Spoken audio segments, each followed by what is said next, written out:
So prospecting, consistency and finding new clients. And what I want to share is just how predictable real estate can be with your results. If you have the right mindset, prospectors, what are they thinking? How are they thinking? What do they do? And the mindset and discipline of a prospector, and not just prospecting, but a lot of prospecting and lead activity, lead receiving. There's a lot of common habits among the two. So this is session 1 of 8, and I challenge you to go through the marathon with me here. We start today with mindset and discipline, then we grow to cold calling and door knocking, expired FISBOs, how to convert internet leads, social media, effective open houses, scripts and objection handling for prospecting. We'll really dive into the conversations, time management, daily prospecting routines, even if you're full or part-time, and then tracking and improving and scaling prospecting efforts. I wanted to start off with the biggest secret in real estate. And the biggest secret to success in real estate is there is no secret. There really isn't. All the information you need to be a success, it exists already. The information is already there. But I try to help you out. Um, I read the books, listen to the audiobooks, watch the YouTube videos, watch the podcast, bend the masterminds, learn, implemented, made mistakes, fixed issues, you name it, so that we could share this with you. And I encourage you to uh, open your mind and time with other resources. Read. There are plenty of great books, audiobooks if you're not a page turner. I see those who are learning in real estate just make more deals happen. I'm glad you're at this training, and I would encourage you to just keep blocking time to grow your knowledge, and it will directly impact your income. So, how you learn, though, and implement will determine your success. There are some that are addicted to training, right? They will show up at every training, and they are very consistent at that. But implementation is where it's at. And I would also challenge you that if you do go to trainings, attend it more than once. Why? Because it matters where you are on your development. If, let's say, you're newer to real estate and you hear information like this or what's going to be in the coming sessions, you're probably going to retain maybe 10, 15% of it.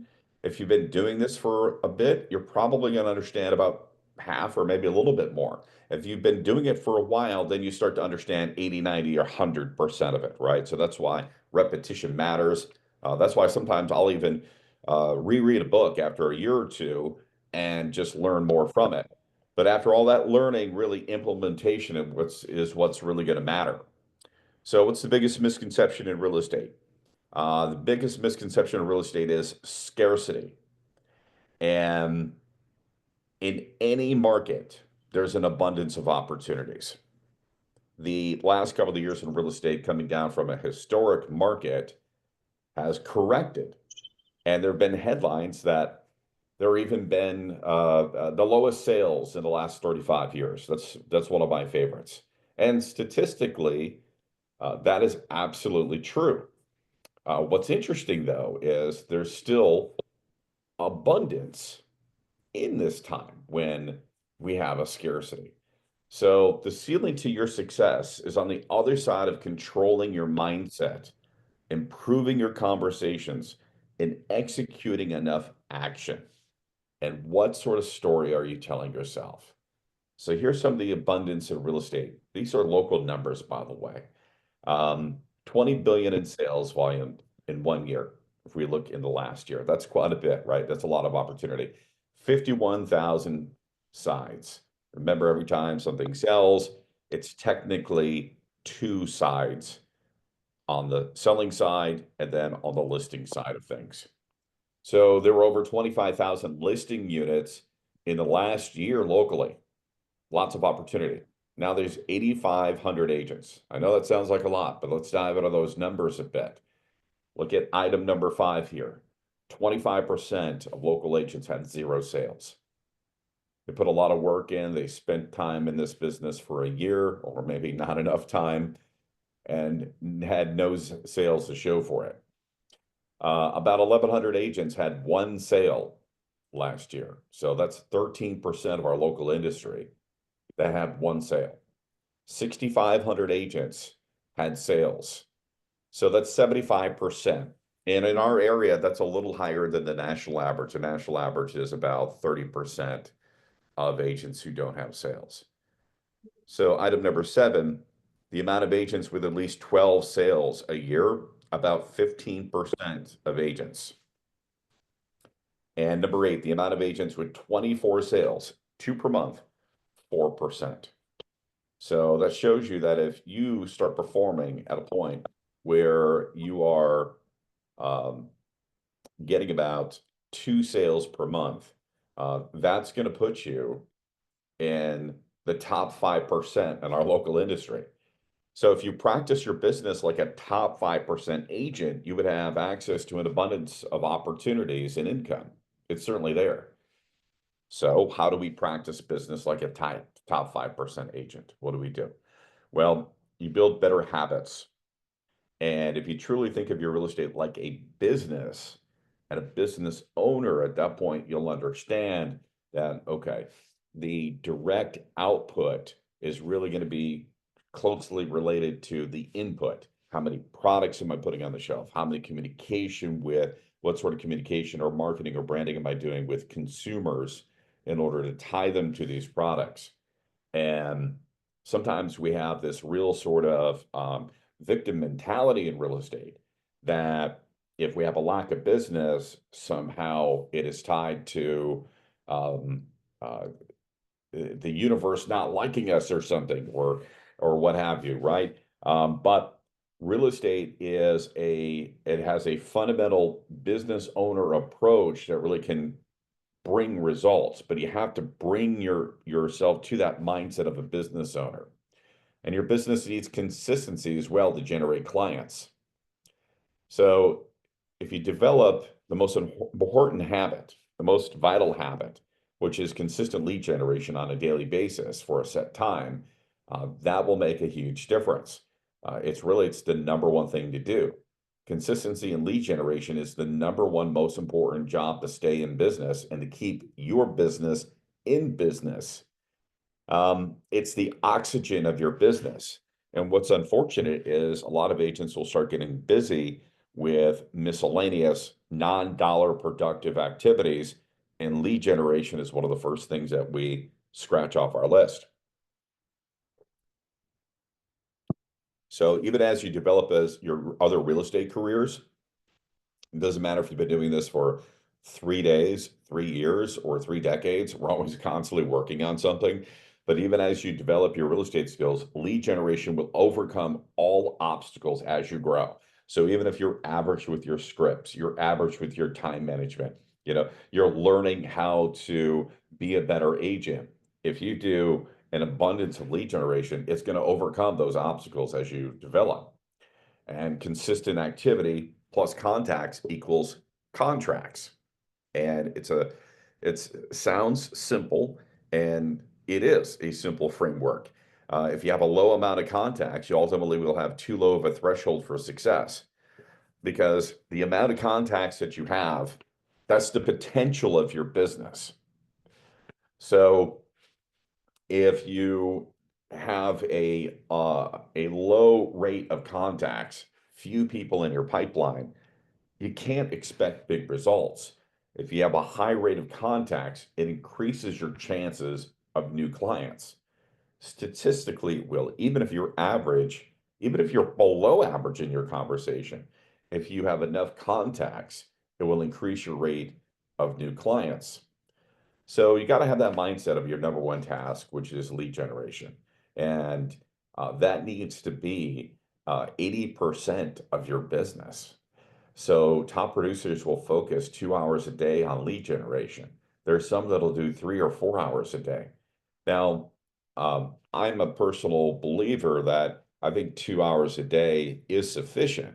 Because it's a habit, um, I will use the analogy of, okay, it's like getting on a treadmill. And if I got on a treadmill 8 hours a day, that's too exhausting to do every day. If I skipped the treadmill 4 days a week and then day five, I tried to get on the treadmill for 8 hours to make up for it, that's going to be too challenging. But if I got on that treadmill for 2 hours per day, which I know is still kind of challenging, that is an easier habit to develop and less likely that I will quit, and then less likely that it will be too exhausted to get it done. So we want to practice business like a top 5% agent. So what are we doing? What are we thinking? So here's an awakening um, that I had, and definitely heard this from others as well, right? It was realizing that the answer was there all along. Again, remember, the biggest secret in real estate is that there is no secret to success. All the information is there. So the limiting beliefs, and many have these, and I had these as well. You name it, any limiting belief, I had it. Any delay in business, any sort of time wasting activity that you can do, I lived it, I did it. Um, did not walk into this business and absolutely crush it on day one like some of these others that you see do. It took time to figure it out. And I think that's what helps me coach agents, because I could see the successful path and the failure, and then I could also see the slow path to success and recognize the difference. Some of the limiting beliefs. This will take a long time to learn. The other, you have to be an agent for a long time before opportunity comes. And that someday I will be skilled enough to earn a lot of business. Those are some of the top limiting beliefs. So the awakening, the realization, the epiphany, however you want to call it, was it all came down to habits of what you're doing on a regular basis, not the length of time that you've been in real estate or even your knowledge or skill level. So if you emulated the habits of a top producing agent, the results come faster. I'm going to explain it a little bit more. You understand their mindset, you understand what they do habitually to create opportunity. So let me double click on this for a second. If you have somebody who, let's say, is selling 36 homes a year, and 50% of those are listings, and they've been in the business 4 years. So that sounds pretty plausible, right? Okay. Yeah, they've been doing it for 4 years. They're doing on average 3 a month, and then about half of their business is listings. And they have built a good referral business, but also still do some prospecting. All right. So let's say we're going to paint a picture of this agent. There are certain things that this agent is doing on a monthly, weekly, daily basis. There's certain conversations that they're having. There's certain lead generation and prospecting activities that they are doing in order to create that business. So instead of thinking, okay, I need to be an agent for 4 years in order to have that sort of skill level and habits of a 4 year agent, why couldn't I do that on day four in real estate? And I realized that myself. I delayed my um, my production level by thinking it would take a long time to get there. And when I realized, okay, if I do what this top producer agent does, if I emulate the habits now and get the whole limiting belief of time out of my mind, that I would have results faster. And that's what I challenge you to do. Let's identify the mindset and the habits, not wait, believing it takes a long time when you can emulate those habits right now. It takes a little bit of work, but it certainly pays off. Okay, well, what does a top agent do? They have a yearly business plan, but it helps them break down weekly and daily needs. Sure, and I'm sure you're watching, listening, and you have goals too. I want to sell X amount of properties, and I want to make X amount of income, and I want to make X amount of sales volume, and I want to win these awards. And that's great. But what's the process? The goal really is the result. but there has to be that process. And what is that micro process of what each day, which each week looks like, which month, how is that defined as a winning day or a winning week or a winning month? And how can you replicate that over and over again? So each week is planned in advance with time blocked activities. Prospecting and following up, top of the list. Contract work has its own time block. Appointments has its own time block. And there's no reason for 10 time blocks a day if you have three simple ones: your prospecting, your follow-up, your lead generation, your contract, administrative work, and then time for appointments with people. It doesn't have to be any more complicated than that. That's simplicity. So daily discipline with a single focus on each activity for best results. And that's what time blocking is all about, right? Having a process each day, each week, having a schedule, a calendar. So an example, you're going to call for 60 minutes, call, text, whatever you're doing, and then you're done, right? You move on to the next. The next is updating existing clients, and you're doing that for about 60 minutes. And then you start working on contract items for about 60 minutes. If you give yourself a start and end time at a micro level with time blocked activities, that is going to lead to more consistent results because it's easier to do. You've done your work, you've done your time, and then you stop. But what happens is if we missed 5 time blocks of those 60 minutes of calls we needed to do, and then we try to overdo it to make up for the days that we missed, again, that's too much in one sitting. It is mentally exhausting. Your conversations and your willpower will suffer for moments like that. So more on what agents do, top agents do. They have confidence and they know their role as a professional. They understand how they help people, basically. They know how they serve people. This is important too. You got to develop your mental toughness. How? Well, there's 2 ways that you can do that. One is having a purposeful mindset, right? Real estate is a sales-based industry. Yes, we have our fiduciary responsibility. We are representatives, and there's integrity in business, what we have and what we do. But there has to be sales fundamentals in order to create those opportunities with clients. And that's where the tough part comes in, right? The tough part comes in where we have to face rejection and we have to face getting out of our shell a bit by marketing and branding and letting people know that we're in business when it's a little tough sometimes to put ourselves out there. And then we are problem solvers. That's why they need agents. So we are dealing with problematic transactions. We're dealing with people who aren't super nice to us sometimes, even people who are close to us, because of the fear and anxiety and stress of transactions. And there's a lot of twists and turns. Just when you think everything is smooth, you get an email with some different news, right? And each day we have to face this challenge. So I would say if there were 2 ways that you can get over this, one, if you have a purposeful mindset, why am I doing this? Where will this bring me? How am I being empowered? That will have the big problems turn into small speed bumps because you're in this for the long haul. And just because this one problem popped up doesn't mean that that's going to slow you down from your goal in 3 to 5 years. Because in 3 years, you won't even remember that the client said this, did this, or failed to show up at the closing table.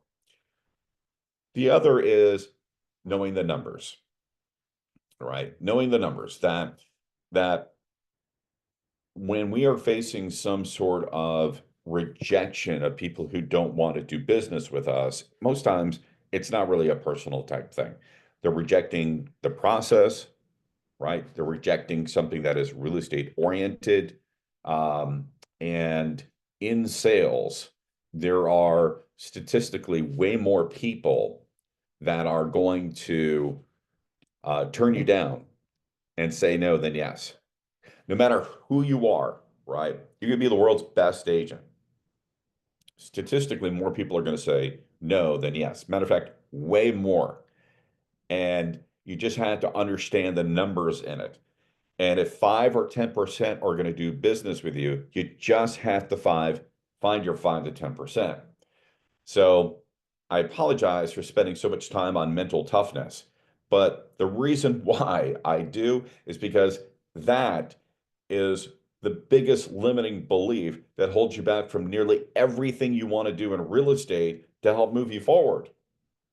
And once you realize that, once you can mentally control your mindset on that, there's really not much stopping you at that point, except your discipline of time.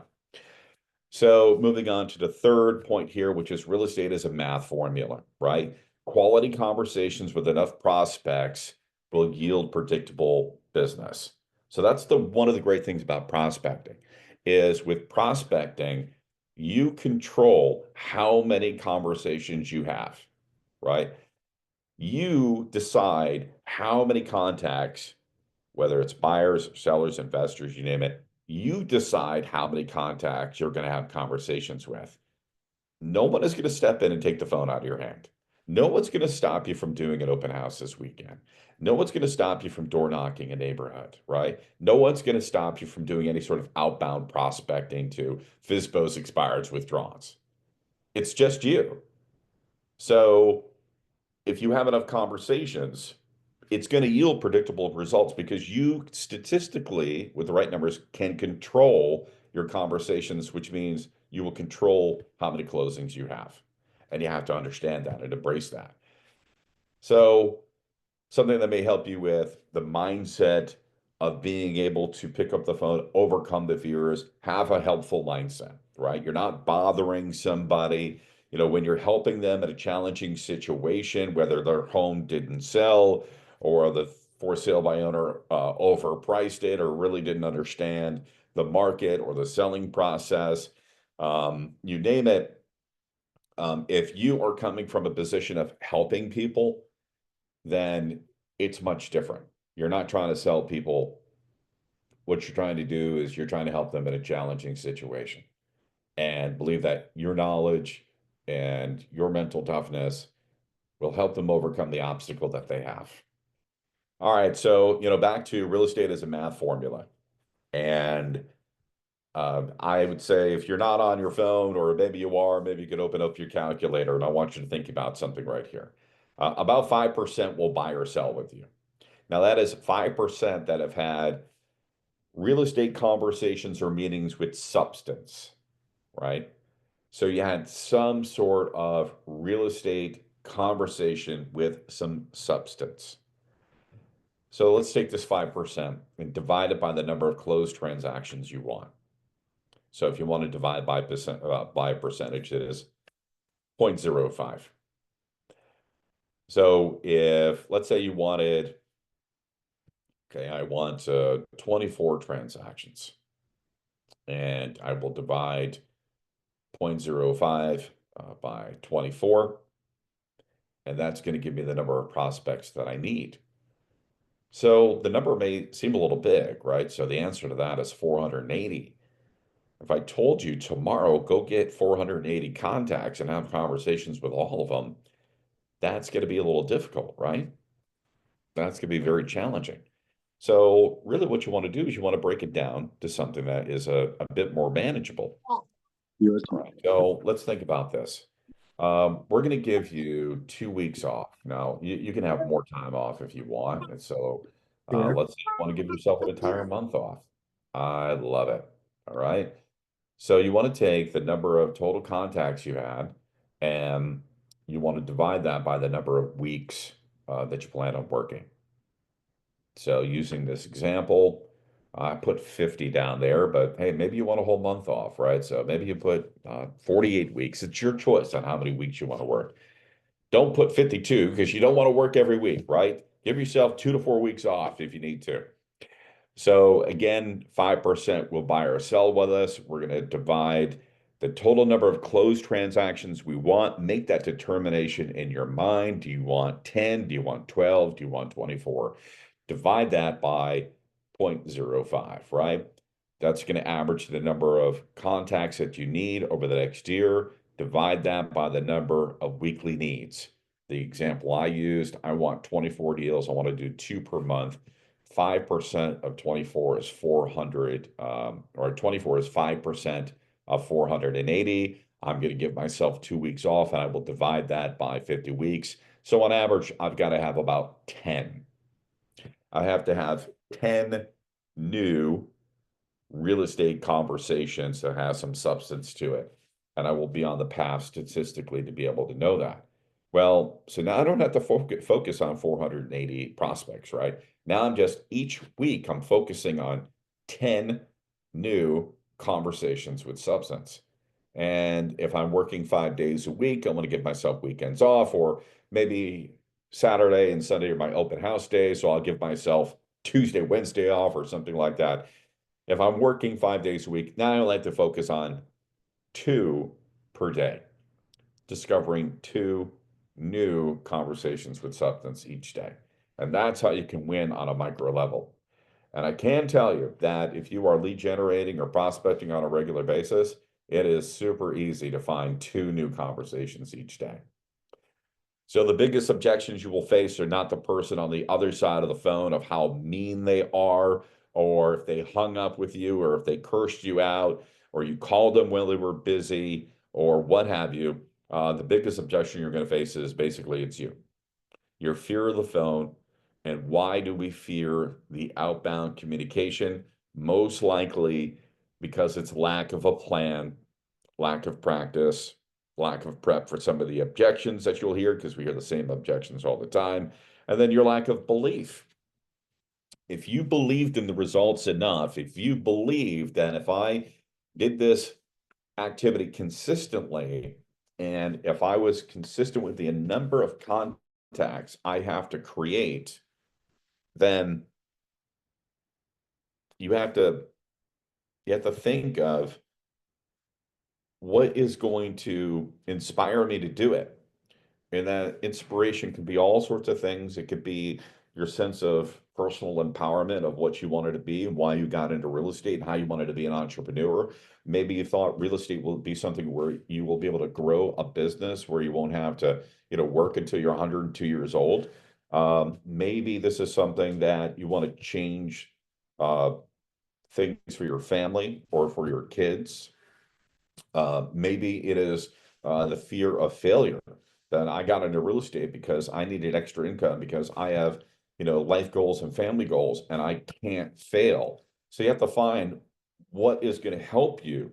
Is it that positive outcome, or is it that negative outcome that's going to inspire you to get into action? But I also think it's not just believing in the results. I think that a lot of the confidence is around knowledge too. So if you do spend more time with what sort of plan should I have with these calls? Uh, Practice and role play. What sort of objections will I face? So I'll be able to handle those. Then your confidence grows, and then you're more willing to get into action. So how do we change this? Well, you do want to put together a plan, right? Your plan is tied to your time blocking, how often you're going to do this consistently. And then the other is, what is the outcome of each call? When I am doing some sort of outbound prospecting, let's say it is I'm following up with leads, internet leads that came in. The plan is, if I speak to this person, I need to let them know what the outcome is, not waiting for them to give me the outcome. Their outcome is either going to be, yes, I want to go buy or sell, or no, I don't want to buy or sell, or it's going to be, I'm not sure, right? Those are basically the three outcomes, right? They either want to proceed with you or they don't. Well, that's just leaving it up to a coin flip every time you call somebody if it's going to be a positive outcome.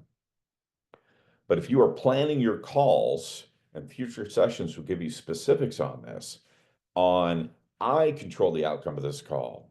Because even if they say they don't want to buy or sell, I'm going to give them information to inspire further conversations.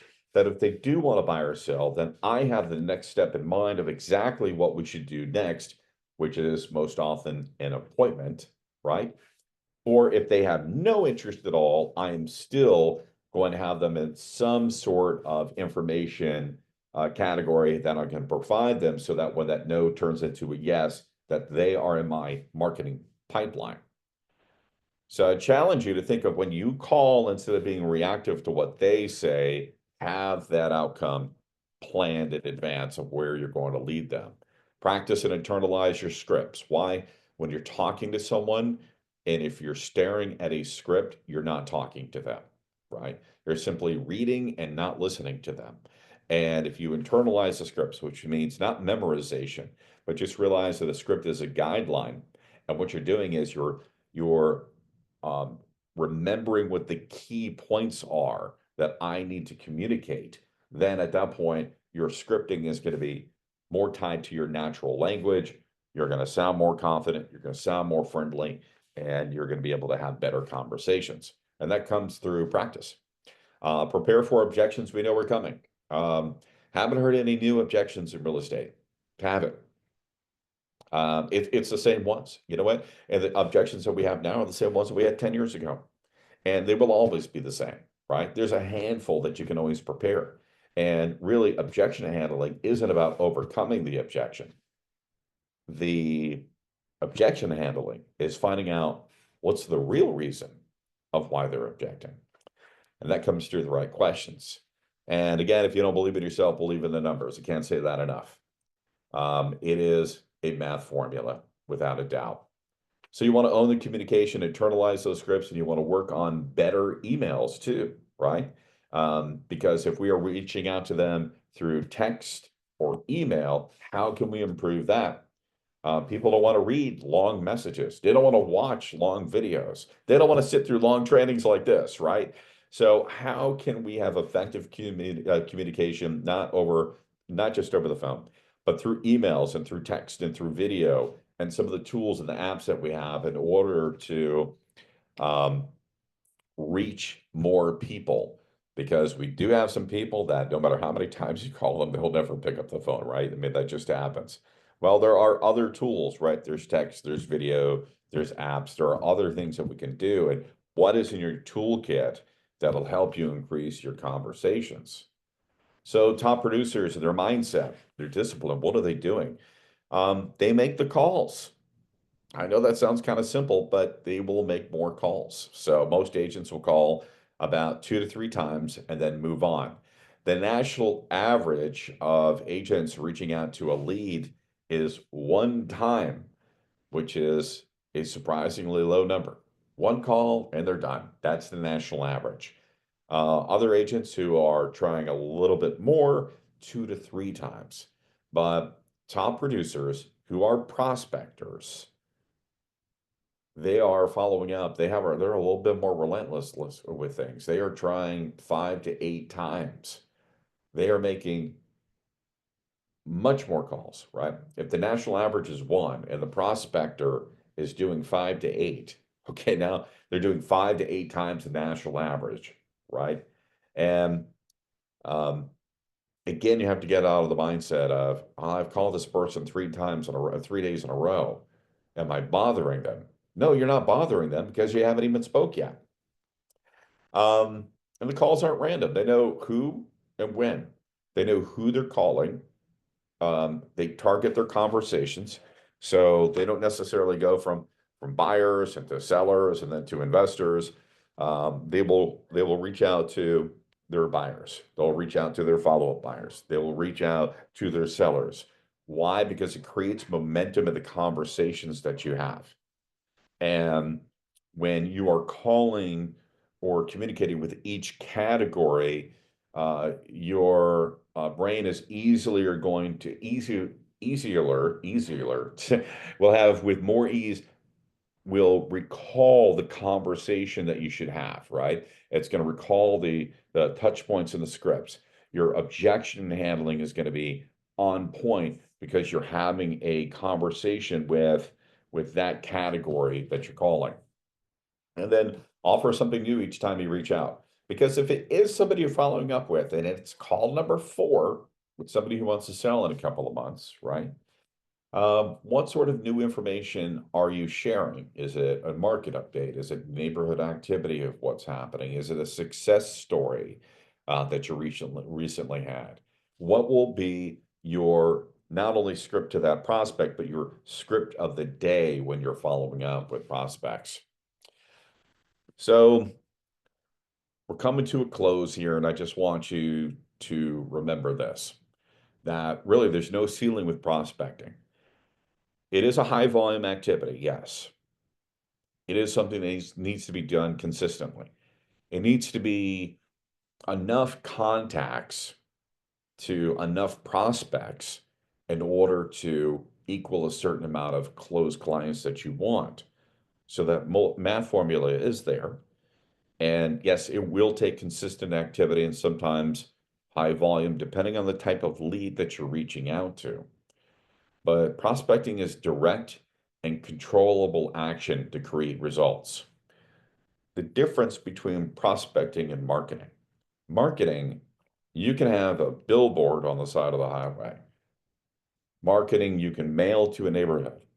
Marketing, you can have an ad that's on uh, a banner hanging at children's little league field. Um, you can have an ad in a magazine. Marketing is on social media too, right? Marketing, you are putting that message out with frequency. You are building your brand. At some point, somebody will raise their hand and say, I need you to help me because I've seen your consistent marketing message. The issue with that, and this is not a negative, I mean, marketing works, right? We have all been marketed to constantly on so many different resources through social media and TV where we have brands that we have been brainwashed into using because we've seen it so much. We don't control when that person will raise their hand and say, hey, I need you. We just are building familiarity so that when the need is there, they choose you. Prospecting is different. Prospecting is direct and controllable action to create results. I can call a certain amount of people and eventually someone's going to say yes. I can knock on a certain amount of doors. Statistically, someone's going to be warm with some sort of opportunity. I can have enough open houses because open houses is prospecting and someone is going to be ready or close to it. So with prospecting, I do create action and the results are much more controllable. So prospecting and leads, yes, a high volume activity. It's direct, it's controllable as far as your results. What are some of the things that top producers are doing? They're receiving leads and follow-up calls, and we'll talk about that. Expired listings for sale by owners who have risen their hand and say they want to sell. Circle prospecting neighborhoods. They're calling older existing leads. Targeted mailing is marketing, yet a little bit of prospecting, and then open houses. And this is the short list. There's certainly more to do, but these are some of the top categories on what to do. So some of the things that we'll work on in the future here. And we start off with a little bit of the mindset and discipline here, just understanding what should I be working on? What are they thinking? What are they doing? Keeping the numbers in mind and understanding they control the ceiling and they control their action each day, which eventually is going to control their outcome. In the future sessions, we'll talk about cold calling, which I know is kind of a tough thing. But if you have the right knowledge and you build your confidence, the action's a lot easier. Door knocking is a high value opportunity. Expired and for sale by owners. Converting internet leads, social media engagements, because there are ways to prospect through social media, even though it's mostly marketing, there is a way to prospect through it. Open houses for lead generation, scripts and objection handling for prospecting, so that you're ready for any potential no that you may hear or not yet. Time management, daily prospecting routines. And that was something that made a huge difference for me. And then tracking, improving, and then scaling your prospecting efforts. So I hope that you make it through the marathon and make it through all 8 sessions.